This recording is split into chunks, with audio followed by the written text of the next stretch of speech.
शेतकरी बंधूंनो नमस्कार. मी बळीराम गाडेकर. आज आपण आजच्या अंदाजामध्ये दिनांक 4 जून, 5 जून आणि 6 जून हे 3 दिवस राज्यामध्ये मान्सूनपूर्व वादळी पाऊस कोण्या जिल्ह्यामध्ये होणार आहे त्या बाबतीत आपला सविस्तर अंदाज देत आहे. तर शेतकरी बंधूंनो करूया सुरुवात. शेतकरी बंधूंनो, दिनांक 4 जून, 5 जून आणि 6 जून ही जी काही तुम्हाला लाल रेषा दिसत आहे, तर ह्या लाल रेषेच्या आतील सर्व जिल्ह्यामध्ये एक दुपारनंतर बहुतेक ठिकाणी वादळी वाऱ्यासह मध्यम ते जोरदार पाऊस होणार आहे.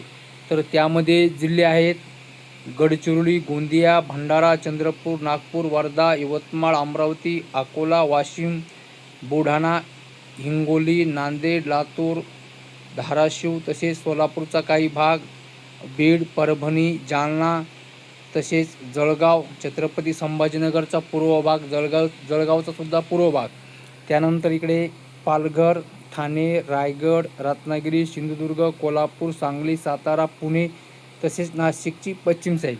तर या जिल्ह्यामध्ये दिनांक 4 जून, 5 जून आणि 6 जून हे 3 दिवस दुपारनंतर आणि रात्री वादळी वाऱ्यासह एक बहुतेक ठिकाणी मध्यम ते जोरदार पाऊस होणार आहे. यामध्ये विजाचं प्रमाण अधिक राहणार आहे, त्यामुळे आपली व आपल्या पाळीव प्राण्याची काळजी घ्या. त्यानंतर जे काही मधले जिल्हे आहेत,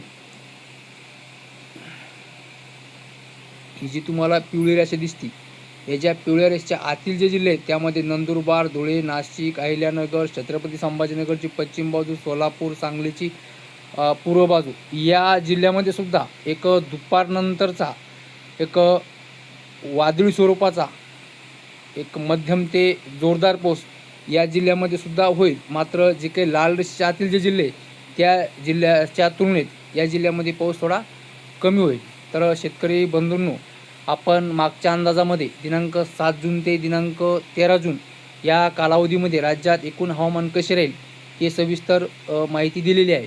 शेतकरी बंधूंनो, मला पुन्हाच एक सांगायचं आहे की ह्या मान्सूनपूर्व वादळी पावसाच्या भरोशावर कोणीही पेरणीची व लागवडीची घाई करू नये. तर या अंदाजामध्ये इतकेच. नमस्कार.